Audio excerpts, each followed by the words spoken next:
и да плуват патенцата. Време е да благословим пчелите и дръвчетата, да роят и плодят, да има берекет и радост за стопани и стопанки.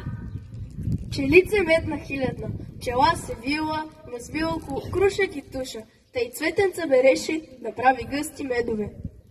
Да е изсита годината, да са здрави и честити хората, да се множи добитъка, да се роят пчелите.